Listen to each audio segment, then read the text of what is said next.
إن الحمد لله نحمده ونستعينه ونستغفره ونعوذ بالله من شرور أنفسنا ومن سيئات أعمالنا. من يهده الله فلا مضل له ومن يضلل فلا هادي له، وأشهد أن لا إله إلا الله وحده لا شريك له، وأشهد أن محمدا عبده ورسوله. اللهم صل على محمد وعلى آل محمد كما صليت على إبراهيم وعلى آل إبراهيم إنك حميد مجيد. اللهم بارك على محمد وعلى آل محمد كما باركت على إبراهيم وعلى آل إبراهيم إنك حميد مجيد. أما بعد، فإن خير الحديث كتاب الله، وخير الهدي هدي محمد صلى الله عليه وسلم، وشر الأمور محدثاتها، وكل محدثة بدعة، وكل بدعة ضلالة، وكل ضلالة في النار. أعوذ بالله من الشيطان الرجيم. يا أيها الذين آمنوا اتقوا الله حق تقاته ولا تموتن إلا وأنتم مسلمون. يا أيها الناس اتقوا ربكم الذي خلقكم من نفس واحدة وخلق منها زوجها وبث منهما رجالا كثيرا ونساء، واتقوا الله الذي تساءلون به والأرحام إن الله كان عليكم رقيبا.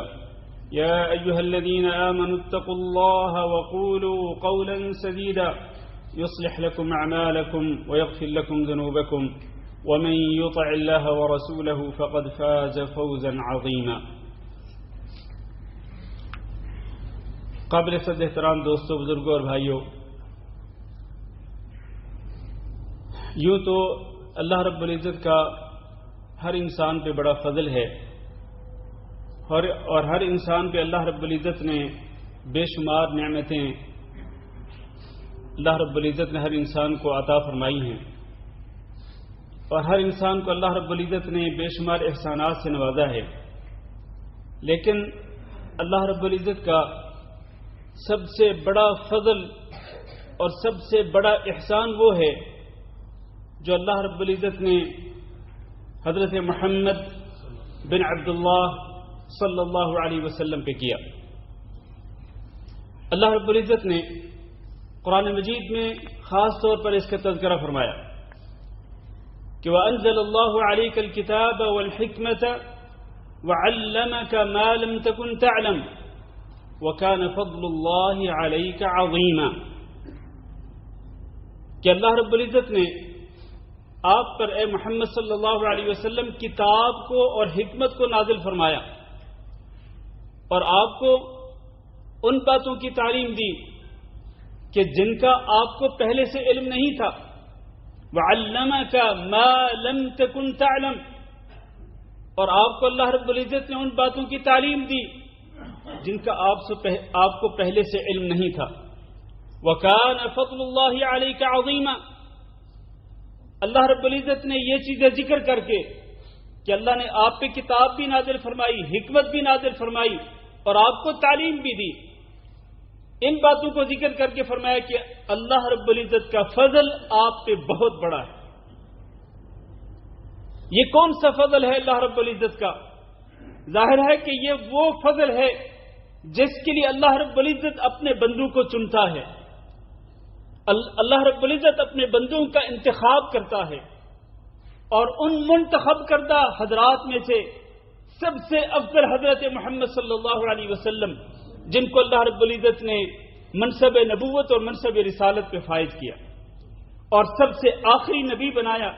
یہ ہے وہ اللہ رب العزت کا سب سے بڑا فضل جس کا اللہ رب العزت نے یہاں پر تذکرہ فرمایا. اور جیسا کہ میں نے پہلے کہا کہ اللہ رب العزت سب لوگوں کے لیے بڑے فضل والا ہے. ان اللہ لذو فضل علی الناس ولکن اکثر الناس لا یشکرون. اللہ لوگوں پہ بہت بڑے فضل والا ہے. ہر ایک ہم میں سے ہر ایک اگر جائزہ لے، جھانک کے دیکھے کہ اللہ رب العزت نے اس پر کتنے بڑے احسانات کیے ہیں، کتنی نعمتوں سے نوازا اللہ رب العزت نے، کتنا فضل اللہ رب العزت نے کیا ہے میرے اوپر اور آپ کے اوپر. ولیکن اکثر الناس لا یشکرون. لیکن اکثر لوگ اللہ رب العزت کی ان نعمتوں پر، اللہ کے اس فضل پر، اللہ کے ان احسانات پر اکثر لوگ شکر ادا نہیں کرتے. لیکن میرے بھائیوں، ہمارے نبی جناب محمد صلی اللہ علیہ وسلم پر اللہ تعالیٰ نے جو فضل کیا اس کو اللہ تعالیٰ نے ایک اور جگہ پہ یوں ذکر فرمایا کہ هو الذی بعث فی الامیین رسولا منہم، اللہ وہ ہے جس نے امی لوگوں میں، ان پڑھ لوگوں میں ایک نبی مبعوث فرمایا جو انہی میں سے تھا۔ وہ نبی کیا کرتا ہے؟ یتلو علیہم آیاتہ ویزکیہم، وہ نبی ان کو آیات پڑھ کے سناتا ہے اللہ رب العزت کی، اور ان کا تزکیہ کرتا ہے، ان کو بتلاتا ہے کہ آپ نے اپنے عقیدے کو کس طرح سے پاک کرنا ہے شرک سے اور شرک کی غلطیوں سے، آپ نے اپنے اخلاق اور کردار کو کس طرح سے پاک کرنا ہے، آپ نے اپنے گناہوں سے اپنے آپ کو کس طرح سے پاک کرنا ہے، وہ ان باتوں کی تعلیم دیتا ہے۔ وَيُعَلِّمُهُمُ الْكِتَابَ وَالْحِكْمَةَ، اور یہ وہ نبی ہے جو ان کو کتاب کی بھی تعلیم دیتا ہے اور حکمت کی بھی تعلیم دیتا ہے۔ وہی جو پہلے میں ذکر کر چکا کہ اللہ نے آپ پر کتاب کو بھی نازل فرمایا، حکمت کو بھی نازل فرمایا، تو نبی صلی اللہ علیہ وسلم اسی کتاب اور اسی حکمت کی تعلیم دیتے تھے آگے لوگوں کو۔ اور آخر میں فرمایا کہ ذَلِكَ فَضْلُ اللَّهِ يُؤْتِيهِ مَن يَشَاءُ، یہ وہ اللہ کا فضل ہے کہ اللہ جس کو چاہتا ہے یہ عطا کرتا ہے۔ وَاللَّهُ ذُو الْفَضْلِ الْعَظِيمِ، اور اللہ تعالیٰ ویسے بھی بہت بڑے فضل والا ہے۔ تو اللہ کا سب سے بڑا فضل اللہ رب العزت نے وہ کس کو عطا کیا؟ اپنے نبی جناب محمد صلی اللہ علیہ وسلم کو، جب اللہ رب العزت نے انہیں نبی اور رسول بنا کر بھیجا۔ اس میں کسی قسم کا شک و شبہ نہیں کہ تمام انبیاء اور رسولوں میں سب سے افضل نبی اور سب سے افضل رسول حضرت محمد صلی اللہ علیہ وسلم ہے۔ اللہ نے قرآن مجید میں ارشاد فرمایا تِلْكَ الرُّسُلُ فَضَّلْنَا بَعْضَهُمْ عَلَى بَعْضٍ، یہ وہ رسول ہیں کہ جن میں سے کچھ رسولوں پر اللہ رب العزت نے فضیلت دی۔ منہم من کلم اللہ، ان میں سے ایک رسول وہ بھی تھا جس سے اللہ رب العزت نے براہ راست کلام کیا، موسیٰ علیہ السلام۔ ورفع بعضهم درجات، اور ان میں سے ایک رسول وہ بھی جس کو اللہ رب العزت نے کئی درجے بلندیاں عطا کی۔ یہ کون سا رسول ہے جس کو اللہ رب العزت نے کئی درجے بلندیاں عطا کی؟ اور سارے کے سارے رسولوں پر اللہ رب العزت نے کئی درجات میں ان کو افضل قرار دیا، وہ حضرت محمد صلی اللہ علیہ وسلم۔ اسی لیے امام ابن تیمیہ رحمہ اللہ کہتے ہیں کہ اللہ کے اولیاء میں سب سے افضل اس کے نبی ہیں، اور اللہ کے نبیوں میں سب سے افضل نبی وہ ہیں جن کو اللہ رب العزت نے نبوت کے ساتھ ساتھ رسالت کے منصب میں بھی فائز کیا، یعنی وہ نبی بھی تھے، رسول بھی تھے۔ اور رسولوں میں سب سے افضل وہ ہیں جن کو اولو العزم پیغمبر کہا جاتا ہے، اور ان اولو العزم پیغمبروں میں سب سے افضل حضرت محمد صلی اللہ علیہ وسلم۔ یہ اس گفتگو کا نتیجہ کیا نکلا کہ تمام انبیاء اور رسولوں میں سب سے افضل نبی اور سب سے افضل رسول حضرت محمد صلی اللہ علیہ وسلم ہے۔ خود اللہ کے نبی صلی اللہ علیہ وسلم نے اپنے اس مقام کو لوگوں کے سامنے بیان فرمایا کئی احادیث کے اندر۔ ان حدیثوں میں سے ایک حدیث میں آپ نے فرمایا انا سید ولد آدم یوم القیامہ، میں آدم کی اولاد کا سردار ہوں گا قیامت کے دن۔ واول من ينشق عنه القبر، اور قیامت کے دن سب سے پہلے جس کی قبر کو کھولا جائے گا وہ میں ہوں گا۔ اور پھر فرمایا واول شافع ومشفع، اور سب سے پہلے اللہ رب العزت مجھے شفاعت کرنے کی اجازت دیں گے، میں اللہ کی اجازت کے ساتھ شفاعت کرنے کی سعادت حاصل کروں گا، اور سب سے پہلے میری شفاعت کو قبول کیا جائے گا۔ ایک اور حدیث میں فرمایا انا سید ولد آدم یوم القیامت ولا فخر، میں قیامت کے دن بنو آدم کا سردار ہوں گا لیکن اس پہ میں فخر نہیں کرتا ہوں۔ یہ اللہ رب العزت کا میرے اوپر احسان ہے جو میں آپ کے سامنے بیان کر رہا ہوں، فخر نہیں ہے۔ وبیدی لواء الحمد ولا فخر، اور میرے ہی ہاتھ میں وہ جھنڈا ہوگا جس کا نام لواء الحمد ہوگا، اور اس کے نیچے اور فرمایا کہ وہ جھنڈا میرے ہاتھ میں ہوگا، اس پر بھی کوئی فخر نہیں۔ پھر فرمایا وما من نبی آدم فمن سواه الا تحت لوائی، آدم علیہ السلام سے لے کر حضرت عیسیٰ علیہ السلام تک جتنے بھی انبیاء اور رسل علیہ السلام آئے وہ سارے کے سارے میرے اسی جھنڈے کے نیچے ہوں گے جس کا نام لواء الحمد ہوگا۔ تو میرے بھائیوں، ان احادیث کے اندر رسول اکرم صلی اللہ علیہ وسلم نے خود اپنا مقام و مرتبہ بیان فرمایا۔ کوئی شخص یہ پوچھ سکتا ہے یا کسی کے ذہن میں یہ اشکال پیدا ہو سکتا ہے کہ یہ کس طرح درست ہے کہ نبی خود اپنی زبانی اپنی ہی تعریف کرے، جبکہ امت کے لیے یہ ہے کہ کوئی شخص اپنی زبانی اپنی تعریف نہیں کر سکتا ہے۔ تو نبی صلی اللہ علیہ وسلم نے خود اپنی زبانی خود اپنی تعریف کی۔ اس کی وجہ کیا ہے؟ اس کی وجہ یہ ہے کہ اللہ رب العزت نے قرآن مجید میں اپنے پیارے نبی جناب محمد صلی اللہ علیہ وسلم کو اس کا حکم دیا ہے۔ سورۃ الضحیٰ کو اٹھائیں، اللہ تعالیٰ نے والضحیٰ واللیل اذا سجا، اس کے اندر اللہ رب العزت نے جناب محمد صلی اللہ علیہ وسلم پر کیے گئے کئی احسانات کا ذکر فرمایا، اور آخر میں فرمایا وَأَمَّا بِنِعْمَةِ رَبِّكَ فَحَدِّثْ، آپ اللہ رب العزت کے احسانات کو لوگوں کے سامنے بیان کریں، فخر کے طور پر نہیں بلکہ آپ اللہ کا شکرانہ ادا کرنے کے لیے لوگوں کو بیان کریں۔ اور پھر اس کی دوسری وجہ یہ ہے کہ اگر حضرت محمد صلی اللہ علیہ وسلم اپنی زبانی اپنے مقام و مرتبہ کو امت کے سامنے بیان نہ کرتے تو پھر امت کے افراد کو کیسے پتہ چلتا کہ آپ صلی اللہ علیہ وسلم کا مقام و مرتبہ کیا ہے، اور آپ صلی اللہ علیہ وسلم کے فضائل کیا ہیں، اور آپ صلی اللہ علیہ وسلم کی خصوصیات کیا ہیں۔ اگر آپ اپنی زبانی بیان نہ کرتے تو ظاہر ہے کہ بہت سارے لوگوں کو ان فضائل اور ان خصوصیات کا علم بھی نہ ہوتا۔ میرے عزیز بھائیوں، ہم کچھ اور فضائل نبی کریم صلی اللہ علیہ وسلم کے بیان کرنا چاہیں گے۔ ان میں سے ایک یہ ہے کہ اللہ رب العزت نے تمام کے تمام انبیاء علیہ السلام سے، حضرت آدم علیہ السلام سے لے کر حضرت عیسیٰ علیہ السلام تک تمام کے تمام انبیاء سے عہد لیا تھا کہ اگر آپ کے ہوتے ہوئے آپ کی زندگی میں محمد صلی اللہ علیہ وسلم مبعوث کر دیے گئے تو آپ پر یہ لازم ہوگا کہ آپ ان پر ایمان لائیں گے، ان کی نبوت کو تسلیم کریں گے، اور آپ ان کی شریعت کے تابع بن کر آپ ان کی پیروکاری کریں گے، اور آپ ان کی مدد کریں گے، ان کی نصرت اور حمایت کریں گے۔ اللہ تعالیٰ نے یہ جو عہد ہے، یہ جو میثاق ہے، قرآن مجید کے اندر ذکر فرمایا وَإِذْ أَخَذَ اللَّهُ مِنَ النَّبِيِّينَ مِيثَاقَهُمْ، کہ یہ عہد اللہ رب العزت نے نبیوں سے لیا تھا۔ تو میرے بھائیوں، یہ بہت بڑی دلیل ہے اس بات کی کہ جس نبی کے بارے میں اللہ رب العزت تمام نبیوں سے عہد لے رہے ہیں کہ اگر وہ نبی آپ کی زندگی میں آیا تو آپ اس پر ایمان لائیں گے، یہ دلیل ہے اس بات کی کہ وہ نبی جس کے بارے میں عہد اور میثاق لیا جا رہا ہے وہ نبی تمام کے تمام نبیوں اور تمام کے تمام رسولوں سے افضل ہے۔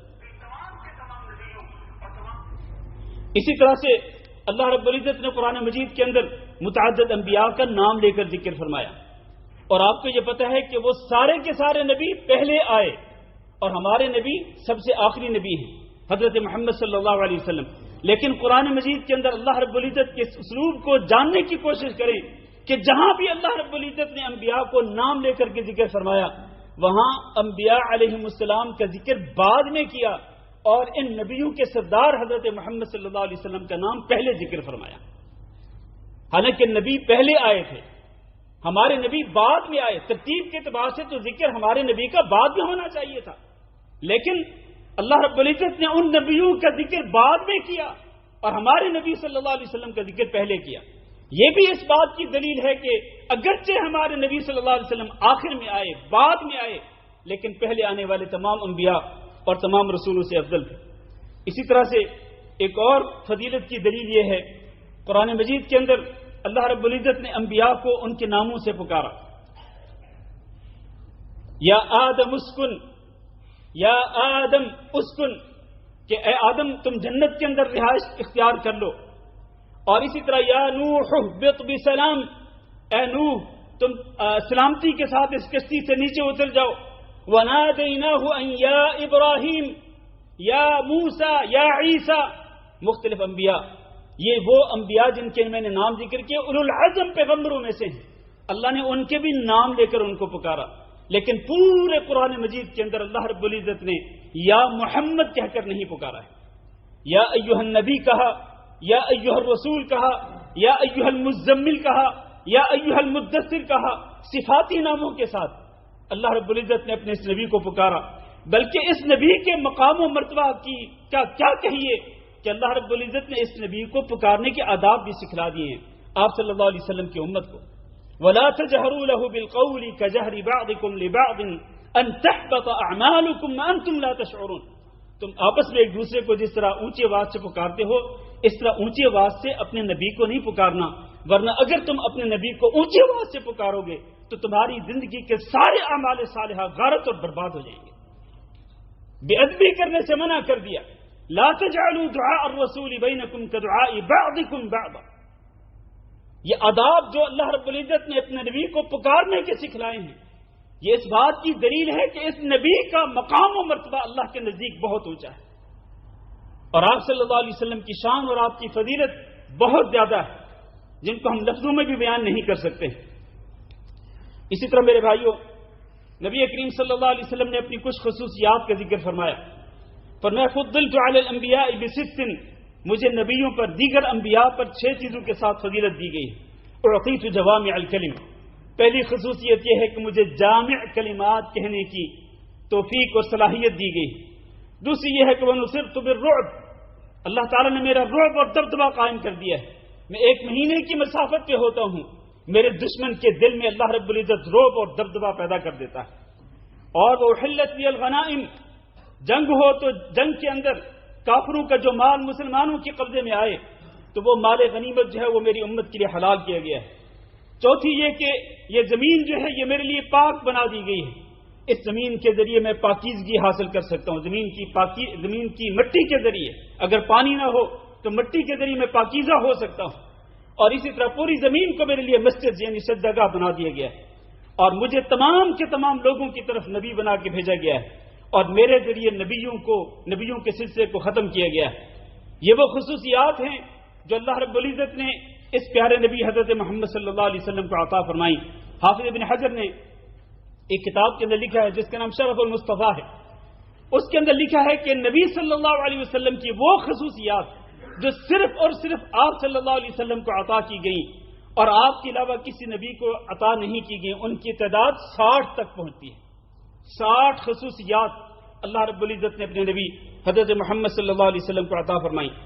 اسی طرح میرے بھائیوں، نبی کریم صلی اللہ علیہ وسلم نے ارشاد فرمایا، اور اس حدیث پہ ذرا غور کیجئے گا کہ یا ایھا الناس انما انا رحمت مہدات، اے لوگوں میں وہ رحمت ہوں جس کو لوگوں کے لیے ہدیے کے طور پر پیش کیا گیا. ہدیہ کس نے پیش کیا؟ اللہ رب العزت نے. کس کو پیش کیا؟ آپ صلی اللہ علیہ وسلم کی امت کو. اور ہدیہ کیا ہے؟ خود ہمارے نبی جناب محمد صلی اللہ علیہ وسلم. اللہ رب العزت کی طرف سے آئے ہوئے اس ہدیہ کی، اس گفٹ کی قدر کیجئے میرے عزیز بھائیو.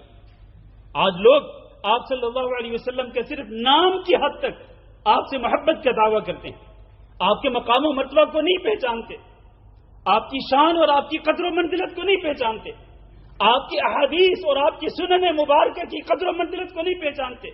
صرف زبانی کلامی حد تک آپ صلی اللہ علیہ وسلم سے محبت کا دعویٰ کیا جاتا ہے. تو نبی کریم صلی اللہ علیہ وسلم اللہ کی طرف سے رحمت بنا کے بھیجے گا. وما ارسلناک الا رحمۃ للعالمین.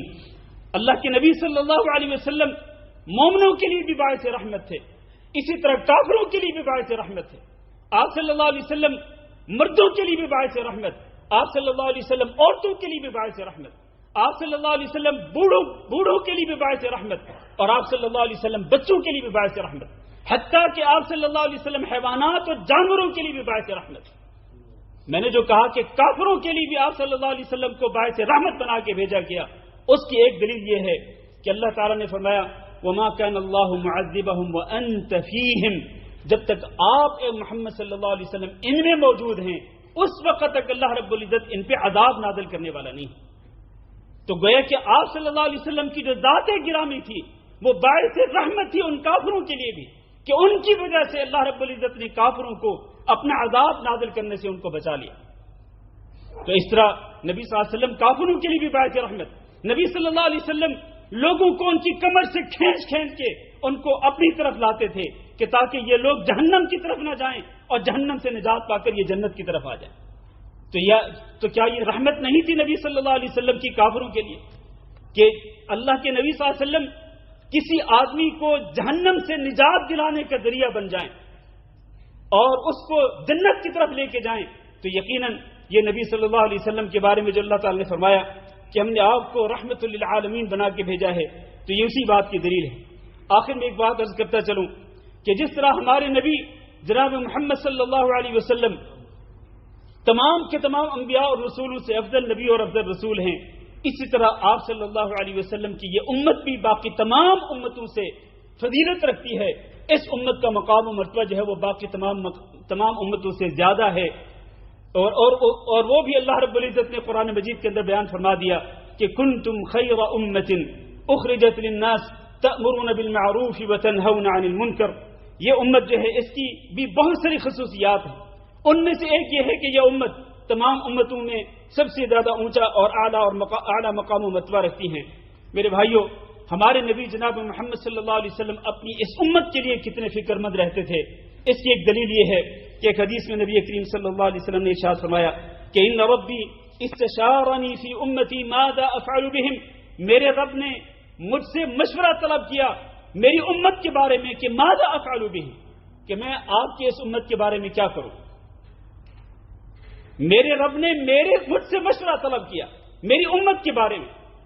تو اللہ کے نبی صلی اللہ علیہ وسلم فرمایا کہ ما شئت اے ربی، اللہ تو خالق ہے، مالک ہے، رب ہے، تو جو چاہے کر سکتا ہے، تو جو چاہے تو فیصلہ کرتے میری امت کے بارے میں. تو نبی کریم صلی اللہ علیہ وسلم کے اس جواب پر اللہ تعالی نے فرمایا لا نخزیک فی امتک یا محمد. اے محمد صلی اللہ علیہ وسلم، ہم آپ کو آپ کی امت کے بارے میں رسوا نہیں کریں گے.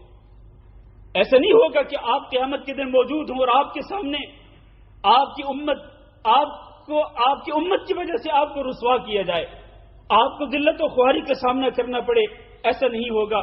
پھر اس کے ساتھ ہی اللہ رب العزت نے آپ صلی اللہ علیہ وسلم کو بشارت دی کہ جنت کے اندر سب سے پہلے آپ کی امت میں سے 70,000 لوگ بغیر حساب کے داخل ہوں گے، اور پھر ہر 1000 کے ساتھ مزید 70,000 افراد ہوں گے جو کہ آپ کی امت میں سے لیے جائیں گے اور ان کو بغیر حساب اور بغیر عذاب کے جنت کے اندر داخل کر دیا جائے گا. یہ بہت بڑا مقام و مرتبہ ہے. اللہ رب العزت نے اپنے نبی کو یہ مقام و مرتبہ بخشا اور اپنے نبی کی اس امت کو بخشا ہے. اللہ تعالیٰ سے دعا کرتے ہیں کہ اللہ رب العزت ہم سب کو اس اپنے پیارے نبی کے مقام و مرتبہ کو پہچاننے کی توفیق دے. اور نہ صرف نبی صلی اللہ علیہ وسلم کی ذات گرامی اور آپ کی شخصیت کو پہچاننے کی، بلکہ آپ صلی اللہ علیہ وسلم کی احادیث مبارکہ، آپ کی سیرت طیبہ، آپ کے ارشادات گرامی، آپ کی تعلیمات، آپ کی ہدایات، ان سب کو پہچاننے، ان کو سیکھنے اور ان پر عمل کرنے کی توفیق دے. استغفر اللہ لی ولکم ولسائر المسلمین فاستغفروہ انہ هو الغفور الرحیم.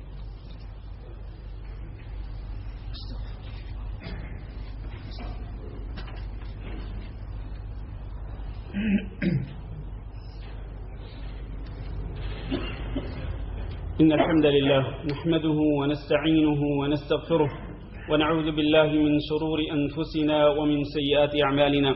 من يهده الله فلا مضل له ومن يضلل فلا هادي له. وأشهد أن لا إله إلا الله وحده لا شريك له وأشهد أن محمدا عبده ورسوله. اللهم صل على محمد وعلى آل محمد كما صليت على إبراهيم وعلى آل إبراهيم إنك حميد مجيد. اللهم بارك على محمد وعلى آل محمد كما باركت على إبراهيم وعلى آل إبراهيم إنك حميد مجيد. أما بعد، میرے عزیز بھائیو اور دوستو، ہمارے نبی جناب محمد صلی اللہ علیہ وسلم کو اللہ رب العزت نے کئی معجزات سے بھی نوازا، اور وہ معجزات بھی نبی صلی اللہ علیہ وسلم کے مقام و مرتبہ اور آپ کی شان اور آپ کی فضیلت کی دلیل بنتے ہیں. ان معجزات میں سے ایک معجزہ خالدہ جو ہمیشہ رہنے والا معجزہ ہے، وہ ہے یہ قرآن مجید جو آپ کے سامنے موجود ہے. یہ اللہ رب العزت کا کلام جس کو اللہ رب العزت نے امت کی ہدایت کے لیے نازل فرمایا. یہ وہ کتاب ہے کہ جو انسانوں کی رہنمائی کرتی ہے. یہ وہ کتاب ہے کہ جو لوگوں کو اندھیروں سے نکال کر روشنی کی طرف لاتی ہے. اللہ تعالیٰ نے اس کتاب کو نازل ہی اسی لیے فرمایا لِتُخْرِجَ النَّاسَ مِنَ الظُّلُمَاتِ إِلَى النُّورِ، تاکہ آپ لوگوں کو ظلمات سے، اندھیروں سے نکال کر آپ ان کو روشنی کی طرف لے آئیں. یہ کتاب کتاب حکمت ہے، یہ کتاب نصیحت ہے. یہ وہ کتاب ہے جو کہ اللہ رب العزت نے مومنوں کے لیے باعث رحمت اور باعث ہدایت بنا کے نازل کی ہے. اور یہ وہ کتاب ہے کہ جس کے ساتھ اللہ رب العزت نے چیلنج دیا ہے کہ آپ اس جیسی کتاب اگر لا سکتے ہیں تو لا کے دکھائیں. اور پھر اس کا جواب بھی دیا کہ قیامت تک سارے کے سارے لوگ جن و انس مل کر بھی اگر اس کتاب جیسی لانا چاہیں تو وہ نہیں لا سکتے. یہ معجزہ خالدہ جو ہے اللہ رب العزت نے جس کو حضرت محمد صلی اللہ علیہ وسلم پہ نازل فرمایا یہ آپ صلی اللہ علیہ وسلم کی فضیلت کی دلیل ہے. اسی طرح دیگر معجزات ہیں. اسی طرح نبی صلی اللہ علیہ وسلم کی امت کی خصوصیات میں سے اور آپ صلی اللہ علیہ وسلم کے فضائل میں سے ایک فضیلت اور ایک خصوصیت یہ ہے کہ اللہ رب العزت نے اس امت کی اخطاء کو معاف کر دیا ہے, غلطیوں کو معاف کر دیا ہے, بھول چوک کو معاف کر دیا ہے. جس چیز پہ کسی کو مجبور کر دیا جائے اس کو بھی اللہ رب العزت نے معاف کر دیا ہے. اور دل میں پیدا ہونے والے خیالات اور وسوسے اللہ رب العزت نے ان کو بھی معاف کر دیا ہے کہ جب تک کوئی شخص جو ہے وہ اپنے ان خیالات پہ عمل نہیں کرے گا تب تک اس پر کوئی گناہ نہیں لکھا جائے گا. خیالات اور وسوسوں کو اللہ رب العزت نے معاف کر دیا ہے. یہ امت جو ہے اس کی خصوصیت یہ ہے کہ یہ مجموعی طور پر ہلاک و برباد نہیں ہوگی. یہ امت اس کی خصوصیت یہ ہے کہ یہ پوری کی پوری امت مل کر یہ گمراہی پر اکٹھی نہیں ہو سکتی ہے. ایک امت کے اندر ایک گروہ ایسا رہے گا, رہا ہے اور ہے بھی اور قیامت تک رہے گا جو کہ حق پر قائم رہے گا. وہ ہمیشہ حق کی بات کرے گا, وہ ہمیشہ قرآن اور حدیث کی بات کرے گا. پوری کی پوری امت جو ہے وہ کبھی گمراہی پر جمع نہیں ہو سکتی. یہ نبی کریم صلی اللہ علیہ وسلم کے ایک فرمان ہے. اور پھر یہی امت, اسی امت کے لوگ ہوں گے جن کو قیامت کے دن نبی کریم صلی اللہ علیہ وسلم ایک واضح نشانی کے ذریعے پہچانیں گے کہ ان کے اعضاء وضو چمک رہے ہوں گے. اس نشانی کے ساتھ اللہ کے نبی صلی اللہ علیہ وسلم اپنے امتیوں کو پہچانیں گے. لیکن میرے بھائیوں یہاں رک جائیے ذرا. ایک بات میں یہاں پر ضرور کرنا چاہوں گا کہ وہ لوگ جن کے اعضاء وضو چمک رہے ہوں گے اور وہ نبی صلی اللہ علیہ وسلم کے حوض کوثر کی طرف بڑھ رہے ہوں گے, ان کو فرشتے پیچھے دھکیل دیں گے. آپ صلی اللہ علیہ وسلم کہیں گے کہ یہ میری امت کے لوگ ہیں, ان کو آنے دیجئے. تو ان کو یہ جواب دیا جائے گا کہ آپ کو نہیں پتا ہے محمد صلی اللہ علیہ وسلم کہ آپ کے بعد ان لوگوں نے آپ کے دین کا حلیہ کس طرح سے بگاڑ رکھا تھا. انہوں نے آپ کے دین کا حلیہ کس طرح سے بگاڑ دیا تھا آپ کو نہیں معلوم. حالانکہ وہ ہوں گے وہ جو وضو بھی کرتے تھے, نمازیں بھی پڑھتے تھے, ان کے اعضاء وضو بھی چمک رہے ہوں گے, لیکن ان کو کس وجہ سے حوض کوثر سے پیچھے دھکیل دیا جائے گا؟ اس لیے کہ وہ دین کے اندر نئے نئے کام ایجاد کرتے تھے. آج جن کاموں کو دین کے اندر ایجاد کیا گیا ہے وہ حضرت محمد صلی اللہ علیہ وسلم کے یوم ولادت کے موقع پر عید میلاد النبی کا جشن منانا بھی ہے. یہ وہ چیز ہے کہ جس کو لوگوں نے ایجاد کیا ہے. اور اللہ کے نبی صلی اللہ علیہ وسلم فرمایا تھا کہ ایاکم بمحدثات الامور فإن كل محدثة بدعة وكل بدعة ضلالة وكل ضلالة في النار. لوگوں دین کے اندر نئے نئے کام ایجاد کرنے سے بچنا, اس لیے کہ ہر ایجاد کیا ہوا کام جو ہے وہ بدعت ہے اور ہر بدعت گمراہی ہے. میرے بھائیو دین کے اندر کوئی بدعت حسنہ نہیں ہے. بدعت ہو اور وہ حسنہ ہو نہیں, کل بدعت ضلالہ, ہر بدعت گمراہی ہے اور ہر گمراہی انسان کو جہنم کی طرف لے کے جاتی ہے. تو دین کے اندر یہ ایک نیا ایجاد کیا ہوا کام ہے. میں پوری ذمہ داری کے ساتھ آپ کو کہہ رہا ہوں میرے عزیز بھائیو, جائیے آپ حدیث کی کتابوں کا مطالعہ کیجئے, تاریخ کی کتابوں کا مطالعہ کیجئے. اس امت کے پہلے تقریباً 550 سال کے اندر کوئی ایک شخص بھی نہیں تھا جو کہ عید میلاد النبی مناتا ہوں. پورے 550 سال ایک شخص بھی عید میلاد النبی کے نام سے کوئی عید نہیں مناتا تھا. اس کو بعد میں ایجاد کی, 6 صدی کے اندر اس کو ایجاد کیا گیا. اور پھر ایجاد کس شکل میں کیا گیا یہ پوری تاریخ ہے جو میں بیان نہیں کر سکتا ہوں مختصر وقت کی وجہ سے. آج یہ چیز, یہ بدعت کہاں تک جا پہنچی ہے؟